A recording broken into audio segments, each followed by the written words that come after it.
वास्तविकता है उस राह की जिसे कुदरत ने तोहफे में दिया है। भूल जाते हैं अपना और पराया, करुणा ही इसकी छाया है। प्रज्ञा से दीप जलते हैं इस राह पर जिसे सुगत ने आजमाया है। लौट आया है फिर से एक बार जिसे सदियों पहले जमीन में दफनाया गया है।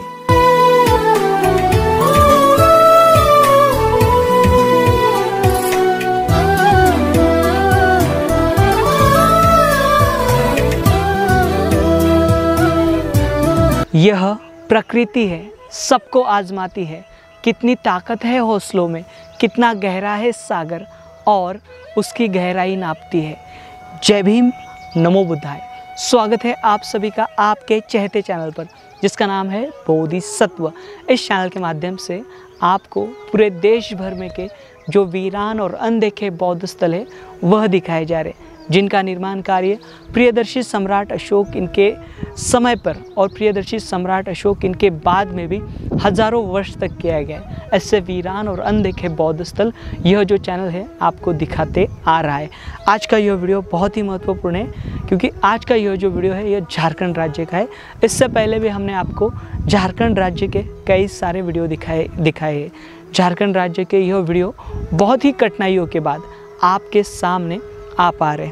आज का यह वीडियो झारखंड राज्य के हजारीबाग जिले के यहाँ पर सीतागढ़ नाम की जो स्थली है, मतलब यहाँ पर बहरौन नाम का गांव है। इस गांव में आज से आपको 3-4 साल पहले इंडियन एक्सप्रेस हो या फिर टाइम्स ऑफ इंडिया हो, इसके अंदर आपको जो खबरें पढ़ने में आई थी, यहाँ पर कुछ विहार, बहुत बड़ा विहार मिला है और विहार में सैकड़ों की तादाद में मूर्तियाँ मिली है। यह अखबार आपने पड़ी होगी। अगर आप गूगल पर सीतागढ़, यहाँ सीतागढ़ के बौद्ध स्थल सर्च करोगे या फिर आप उसकी जानकारी निकालोगे तो आपको यह जानकारी मिलेगी। इतना बड़ा बौद्ध स्थल जिसे पूरे मीडिया ने कवर किया और इसे मतलब पूरे इंटरनेशनल लेवल पर लेकर जाया गया, लेकिन यह स्थल आज किस हालत में या फिर आज इसका वास्तव क्या है वह हम देखने की कोशिश करेंगे। इस प्रसिद्ध स्थली पर हम जाने वाले हैं। आपसे अनुरोध है यह वीडियो ज़्यादा से ज़्यादा शेयर करें ताकि यह जो महत्वपूर्ण जानकारी है सभी देशवासी देख सकें। हजारीबाग से करीबन 20 से 25 किलोमीटर की दूरी पर यह जो स्थल है यह स्थित है। तो चलिए आज का यह वीडियो हम शुरू करते हैं।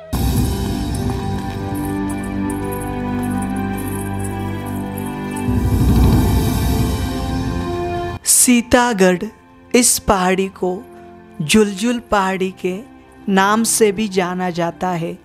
इस क्षेत्र की खोज पहली बार सन 1992 में यहाँ के इमाम द्वारा की गई थी।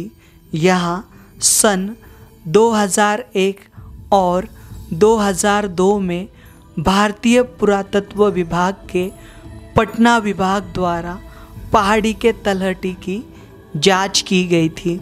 इसके बाद पटना विभाग द्वारा सन 2019 में उत्खनन कार्य शुरू किया गया। 2020 और 21 में यहाँ का उत्खनन कार्य जोरों शोरों से जारी था, जिसमें उत्खनन हेतु प्रतिदिन 80 मजदूर काम किया करते थे। तब यहाँ से वज्रयान शाखा की तारा, अवलोकितेश्वर, भगवान बुद्ध की भूमि स्पर्श मूर्तियाँ, छोटे छोटे ओटिव स्तूप, विविध प्रकार के मृद भांड यहाँ से बरामद किए गए थे। फिलहाल यह सारे अवशेष संग्रहालय में स्थलांतरित किए गए हैं। यहाँ पर के स्मारकों का निर्माण कार्य पाला काल में हुआ है। गुप्तों के पतन के बाद पाला वंशों द्वारा बिहार, झारखंड, पश्चिम बंगाल और उड़ीसा के कुछ हिस्सों में राज्य किया गया था, जो कि 7वीं सदी से लेकर 12वीं सदी तक था।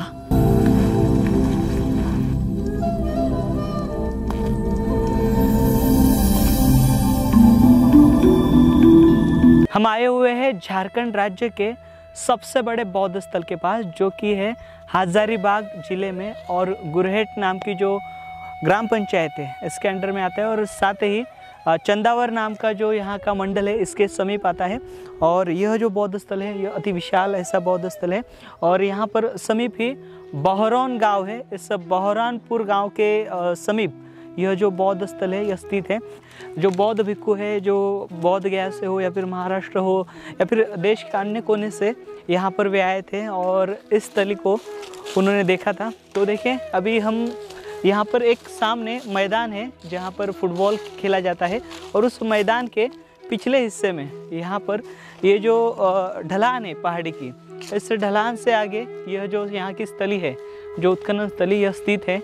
देखिए, अभी हम इस स्मारक के काफ़ी नज़दीक आए हुए, और इस स्मारक का देखिए यहाँ पर ढांचा जो है, यहाँ पर मैंने अभी कुछ देर पहले गाँव वालों से बात की थी, और गाँव वालों का कहना है यहाँ पर से जो विहार पाए गए थे या फिर यहाँ पर से जो स्मारक पाए गए थे उसे आर्कियोलॉजी द्वारा फिर से ढक दिया गया है। देखिए, यहाँ पर इस प्रकार की जो ईंटें हैं, हमें अमूमन जो पाला जो वंश है, पाला काल की है जो ईंटें है वह हमें दिखाई देती है। और ये जो पूरा क्षेत्र है, आप देख पा रहे हो, एक टीला है, इस टीले के ऊपर अभी हम खड़े हैं, और यहाँ पर पूरी जो ईंटें है, और यहाँ पर देखिए, यहाँ पर भी एक बहुत बड़ा ईंटों का जो मलबा है वह हमें दिखाई दे रहा है। देखिए, इसके शेष अवशेष यहाँ पर हमें पूरे बिखरे हुए दिखाई देते हैं, शायद से ऊपरी हिस्से में इस टीले के। आइए यहाँ पर, ये देखिए, ये सारे विहार का मलबा है, ये बहुत बड़ा विहार यहाँ पर हुआ करता था। आइए यहाँ पर देखिए, ये विहार, ये पूरा यहाँ पर से मूर्तियाँ बरामद की गई थी, इससे पूरा ढक दिया गया। देखिए, इस विहार के आप ये रूम देख पा रहे हो, कक्ष देख पा रहे हो। यहाँ पर देखिए, आपने पढ़ी होगी खबर शायद से कि यहाँ पर से सीतागढ़ में से बहुत बड़े जो रूम से बौद्ध विहार के वह मिले थे करके। देखिए, ये विहार है पूरा, आप देखिए, जो इसके चौकोन आप कोने देख पा रहे हो, और ये सामने का जो खुला स्पेस आप देख पा रहे हो, ये मंडप है, और इसके चारों ओर विहार थे, और इसमें बड़ी बड़ी मूर्तियाँ थी। मतलब यहाँ पर एक लगभग 7.5 से 8 फीट की मूर्ति पाई गई थी भगवान बुद्ध की, और यहाँ पर अन्य जो वज्रयान पंथ की जो मूर्तियाँ हैं वह यहाँ पर से बरामद की गई थी। और यह जो स्थली है, यह बनारस जाने वाला जो प्राचीन मार्ग है उस मार्ग पर स्थित है। इसके कारण यहाँ पर जो है बड़े पैमाने में ये जो सीतागढ़ है, सीतागढ़ में इस प्रकार के जो स्मारक है, स्मारकों का जो निर्माण कार्य है वह किया गया था।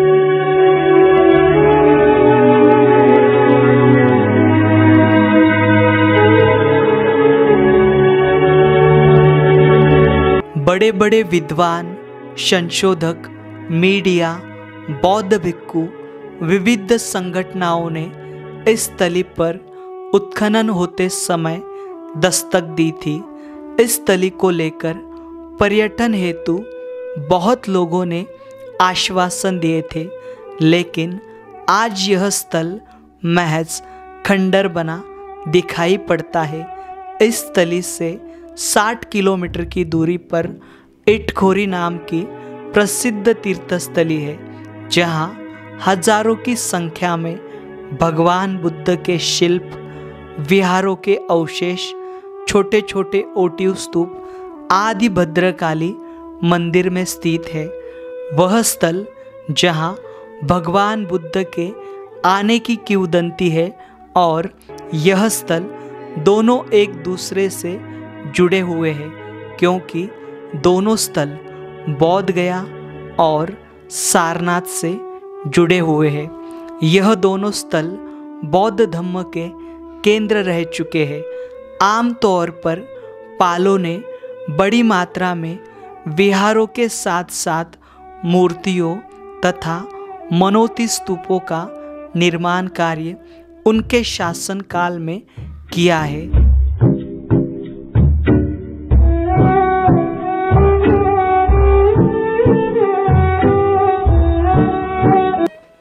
ये पूरा जो विहार है, पूरे जो ईंटें है इधर भीतर बिखरी पड़ी हुई है। अगर इसको खोलेंगे तब कैसे रिकवर होगा, ये बहुत बड़ा प्रश्न है।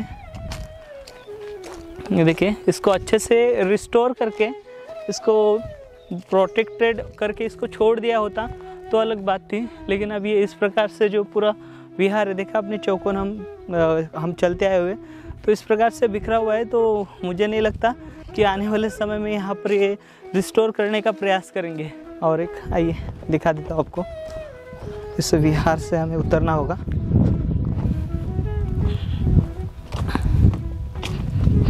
ये देखिए, ये जो स्मारक हम देख पा रहे हैं, ये हजारीबाग का सबसे बड़ा स्मारक है और ये बहुत बड़ा समृद्ध इतिहास है। लेकिन शायद से अगर इसे अच्छे से रिस्टोर नहीं किया गया तो ये ख़त्म हो सकता है।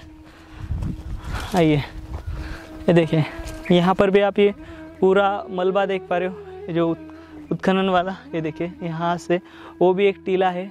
आर्कियोलॉजी द्वारा यहाँ पर जितने भी मलबे हैं वो ऐसे ही छोड़े गए हैं। ये देखिए, ये मलबा देखिए, ये भी बहुत विशाल ऐसा मलबा यहाँ पर बिखरा पड़ा हुआ है। ये स्मारक रहा होगा बहुत बड़ा। यहाँ पर इसे भी ढक दिया गया है। देखिए यहाँ पर आपको एक परत दिखाई दे रही है। ये जो पेपर आप देख पा रहे हो, ये बहुत ही लो क्वालिटी का पेपर है, इससे इन्होंने ढका हुआ है। ऐसे कई सारे स्मारक मैंने अपनी आँखों के सामने अंतिम सांस लेते हुए देखे हैं। देखिए, ये पूरा स्मारक जो है वो ढक दिया गया है। ये है, या फिर ये वाला देखिए, यहाँ का मलबा देखिए, यहाँ पर हमें दिखाई देता है पूरा। क्या होता है, जब भी ऐसे कोई स्थल सामने आते हैं तो आर्कियोलॉजी उसमें से कीमती वस्तुएं निकालता है, जैसे मूर्तियाँ, वो सब निकाल देता है और कीमती वस्तु म्यूज़ियम में रख देता है। और ऐसे जो स्थल है इस प्रकार से उत्खनन करके छोड़ देता है। मतलब उसी समय पर, जैसे हम तेलंगाना या फिर आंध्र प्रदेश राज्य ले, जब वहाँ पर उत्खनन कार्य किया गया तभी वहाँ पर उसकी पुनर्रचना या फिर उसे रिस्टोर करने का काम किया गया है। लेकिन ऐसे राज्यों में हम देख पाते हैं, ऐसे स्थलों पर, यहाँ पर बड़े बड़े स्थलों पर उत्खनन कर दिया जाता है, फिर बाद में जो उत्खनन करने के बाद उस स्थल को वैसे ही छोड़ दिया जाता है। बाद में ऐसे जो स्थल है वह खंडर हो जाते हैं और उसकी जो मूल संरचना जब उत्खनन कार्य करते समय पाई गई थी, उस प्रकार की संरचना फिर से मेंटेन कर पाना या फिर से उसको मूलतः स्ट्रक्चर में लाना बहुत कठिन कार्य है। यहाँ पर यही सब हमें दिखाई देता है। देखेंगे अभी यहाँ पर, तो मुझे तो नहीं लगता कि इस स्थल को प्रॉपर रिकवर किया जाएगा और यहाँ के जो विहार है और यहाँ के जो स्मारक है उनकी मूल संरचना देकर उन्हें बचाया जाएगा। हम आशा कर सकते हैं कि गवर्नमेंट जो है, यहाँ का झारखंड जो सरकार है या फिर सेंट्रल गवर्नमेंट के अंडर में जो ऐसे आए थे, उनके माध्यम से यहाँ पर इस स्थल को जो है अच्छे से फिर से इसकी मूल रचना देकर इसका संरक्षण करना बहुत ज़रूरी है। साथियों, मिलते हैं इसी प्रकार से ऐसे ही जानकारियों के साथ, ऐसे ही बौद्ध स्थलों के साथ, जो आज भी आपको जो अतीत गौरव है, हमारा गुजरा हुआ जो कल है, उसका जो अस्तित्व है और जो उसकी जो नींव है बच्ची कुची, वो दिखाने की हम कोशिश कर रहे हैं। तो मिलेंगे, तब तक आप अपना ख्याल रखिए। जय भीम, नमो बुद्धाय, जय भारत।